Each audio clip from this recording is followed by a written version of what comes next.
Hello dear friends, आप सभी का एक बार फिर से स्वागत है अपने YouTube channel learn in my way में।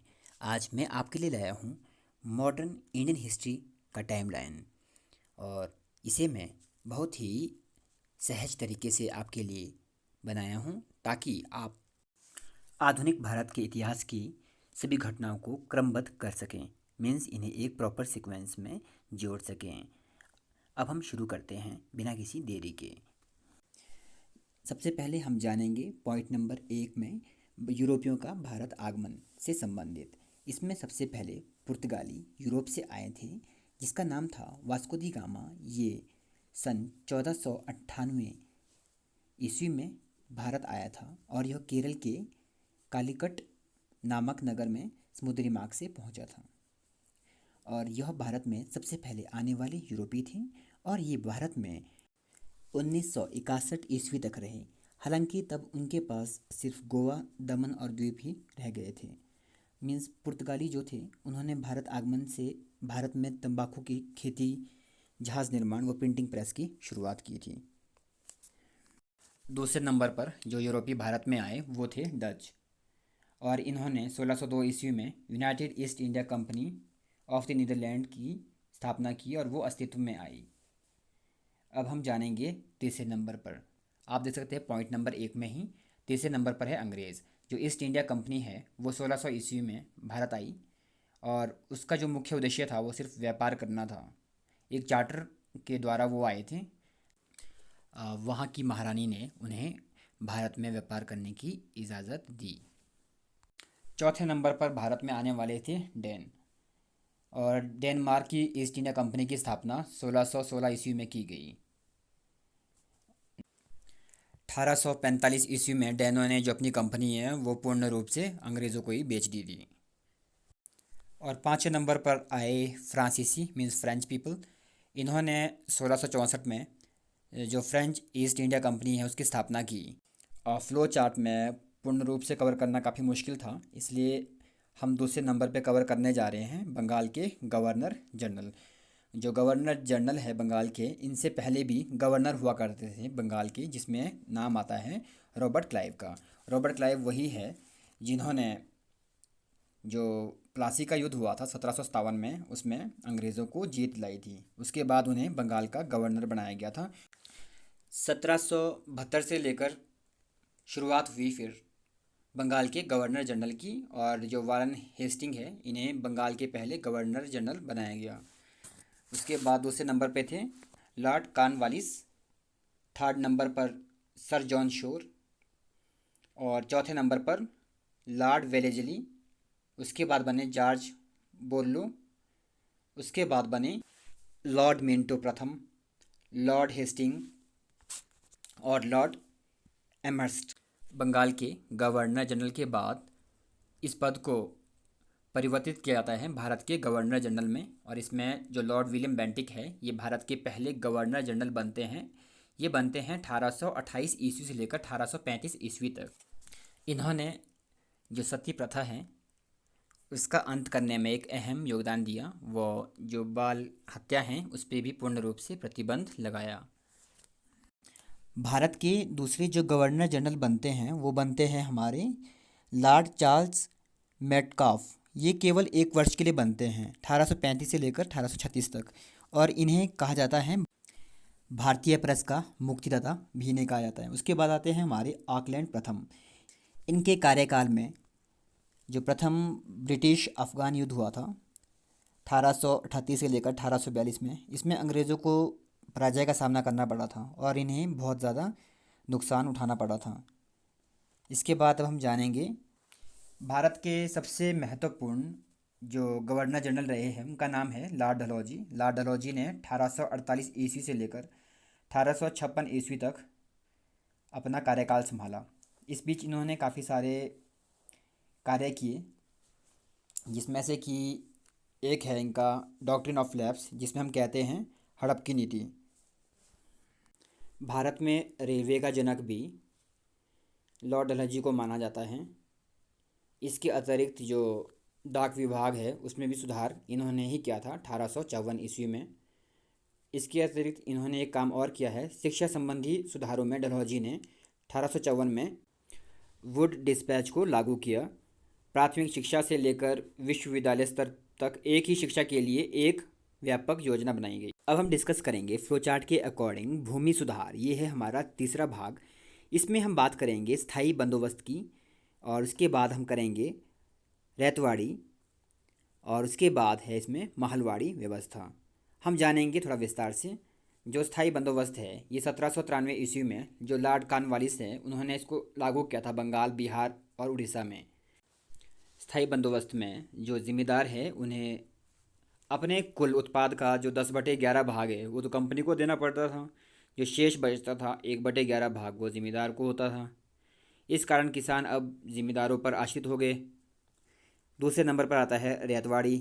इसमें क्या किया उन्होंने, जो मद्रास व बम्बई प्रेसिडेंसी है ना उसमें लागू की थी इन्होंने ये व्यवस्था, रैतवाड़ी। इस व्यवस्था में जो सरकार किसानों से प्रत्यक्ष रूप से एक निश्चित राशि लेते थे, वो उपज का 50% देना पड़ता था इन्हें। जितनी भी इनकी प्रोडक्शन होगी उसका 50% इन्हें देना पड़ता था सरकार को। और लास्ट में हम बात करेंगे महलवाड़ी व्यवस्था की। इसमें क्या हुआ कि एक निश्चित समय के लिए भूभाग राजस्व निर्धारित किया गया था। इसके बाद अब हम जानेंगे point number 4 according to the timeline. इसके अकॉर्डिंग हम पॉइंट नंबर 4 को अब डिस्कस करेंगे। इसमें लिखा हुआ है 1857 की क्रांति। अब हम जानेंगे 1857 की क्रांति के कारण क्या थे। जो लॉर्ड डलहौजी थे, जिसमें वो भारत के गवर्नर जनरल थे, उन्होंने एक नीति अपनाई थी, राज्य हड़प की नीति, जिसे हम कहते हैं डॉक्ट्रिन ऑफ लैप्स। इसके अंतर्गत ये होता था, जिन राजा महाराजा के अपनी संतान नहीं होती थी वो किसी और को गोद नहीं ले सकते थे। उनकी जो संपत्ति है, उनका जो राज्य है, वो डायरेक्ट अंग्रेज़ों के कंट्रोल में आ जाता था। इसका जो सीधा सीधा असर पड़ा वो आपके पड़ा है झांसी पे, क्योंकि झांसी की रानी के कोई भी अपनी संतान नहीं थी। इसलिए वो जो डॉक्ट्रिन ऑफ लैप्स के अंतर्गत उन्हें मिलाने की कोशिश करते हैं। इसके अतिरिक्त जो राजनीतिक कारण हैं उसके साथ साथ प्रशासनिक कारण भी क्रांति के लिए जिम्मेदार रहे, क्योंकि जो भी भारतीय थे उनको उच्च पद पर नहीं पहुंचाया जाता था। मीन्स उनकी प्रमोशन नहीं होती थी। जो हायर पोस्ट है उस पर वो किसी को भी अलाउ नहीं करते थे। इन्हें सिर्फ सीमित रखा था भारतीयों को, जैसे क्या बोलते हैं, अंग्रेज़ों के घर की साफ़ सफाई करना, शौचालय को साफ़ करना, उनके कपड़े धोना। इसके अतिरिक्त भारतीयों को केवल सेना में सिपाही के पद पर ही नियुक्त करना, उनकी जो प्रमोशन है वो नहीं करती थी। इसके अतिरिक्त वो ज़्यादा से ज़्यादा इंडियंस को क्लर्क तक ही सीमित रखते थे। और जो अन्य कारण रहे 1757 की क्रांति के, वो थे उसमें जो भारत में है ईसाई धर्म का प्रचार जोरों शोरों से हो रहा था, जिससे कि भारतीयों में एक असंतोष हो गया कि वो संतुष्ट नहीं थे उस बात से। और इसके अतिरिक्त अंग्रेज़ द्वारा भारत का आर्थिक शोषण भी खूब हो रहा था। काफ़ी शोषण कर रहे थे वो आर्थिक रूप से, और सैनिक कारण भी रहे थे उसमें, क्योंकि जो सैनिक है उन्हें प्रमोशन नहीं देते थे वो। उसके अतिरिक्त उन्हें जो वेतन है वो बहुत कम दिया जाता था।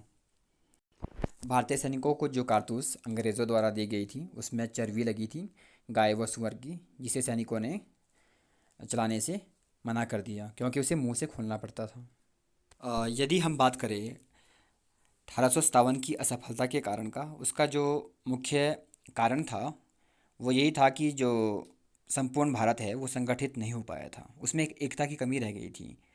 और कुछ जो जैसे ग्वालियर के सिंधिया, इंदौर के होलकर, हैदराबाद के निज़ाम आदि जो राजाएं हैं, उन्होंने राजाओं ने अंग्रेज़ों का खुलकर साथ दिया। इस कारण से जो 1857 की क्रांति है वो असफल रही। और इसी पॉइंट के अंतर्गत जो लास्ट पॉइंट है वो है क्रांति का प्रभाव क्या रहा। क्रांति का प्रभाव यह रहा कि जो कंपनी है उसका जो शासन है वो समाप्त हो गया, और ब्रिटिश सरकार ने इसे अपने हाथ में ले लिया। इसके लिए भारत शासन अधिनियम 1858 पारित किया, और फौज का इस तरह पुनर्गठन किया गया कि आगे ऐसी घटना ना घटे। अब इसके अंतर्गत हम पढ़ेंगे जो इसमें है पॉइंट नंबर 5, ये है भारत में सामाजिक व धार्मिक आंदोलन। इसमें हम पढ़ेंगे ब्रह्मो Samaj, Arya Samaj, Ramakrishna Mission, Theosophical Society, Young Bengal आंदोलन। इसके अलावा है इसमें बहावी आंदोलन, प्रार्थना समाज, अलीगढ़ आंदोलन, आत्मदिया आंदोलन और देवबंद आंदोलन। फ्लो चार्ट के अकॉर्डिंग जो पॉइंट नंबर 6 है, इसमें हम जानेंगे भारत के वायसरॉय के बारे में।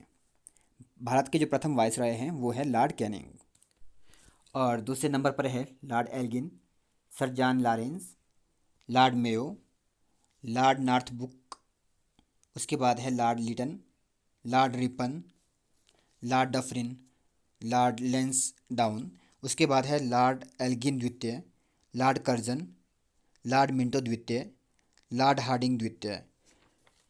इसके बाद आएंगे Lord Chelmsford, Lord Reading, Lord Irwin, इसके बाद हैं लॉर्ड विलिंगटन, लॉर्ड लिनलिथगो, उसके बाद है लॉर्ड वेवेल, उसके बाद आते हैं लॉर्ड माउंटबेटन। जो लॉर्ड माउंटबेटन है ये भारत का अंतिम वायसराय था तथा स्वतंत्र भारत का प्रथम गवर्नर जनरल। इसके बाद भारत के आते हैं चक्रवर्ती राजगोपालाचारी। ये 1948 से लेकर 1950 ईस्वी तक रहते हैं। अकॉर्डिंग टू फ्लो चार्ट, अब जो इसमें है सीरियल नंबर 7, इसमें आते हैं भारत के राष्ट्रीय आंदोलन। भारत के राष्ट्रीय आंदोलन में हैं सबसे पहले नील की क्रांति, कूका आंदोलन, उसके बाद भारतीय राष्ट्रीय कांग्रेस की स्थापना, बंगाल विभाजन, स्वदेशी व स्वराज, मुस्लिम लीग की स्थापना, कांग्रेस सूरत अधिवेशन, दिल्ली दरबार, इसके बाद आता है होम रूल लीग, अगस्त घोषणा, रॉलेट एक्ट, जलियांवाला बाग हत्याकांड, असहयोग आंदोलन, साइमन कमीशन, नेहरू रिपोर्ट, जिन्ना फार्मूला, बारदोली सत्याग्रह, कांग्रेस लाहौर अधिवेशन, दांडी यात्रा, फर्स्ट गोलमेज, उसके बाद गांधी इरविन समझौता, द्वितीय गोलमेज, पूना समझौता, थर्ड गोलमेज, भारत छोड़ो आंदोलन, शिमला सम्मेलन और एटली की घोषणा और एक माउंटबेटन प्लान जो बनता है।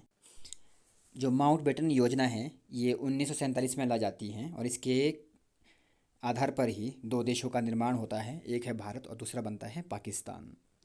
यदि आपको ये वीडियो अच्छी लगी है और आप चाहते हैं कि मैं इसको विस्तार से समझाऊं तो आप इस चैनल को लाइक व सब्सक्राइब ज़रूर कीजिए। तब तक के लिए मुझे दीजिए इजाज़त। धन्यवाद।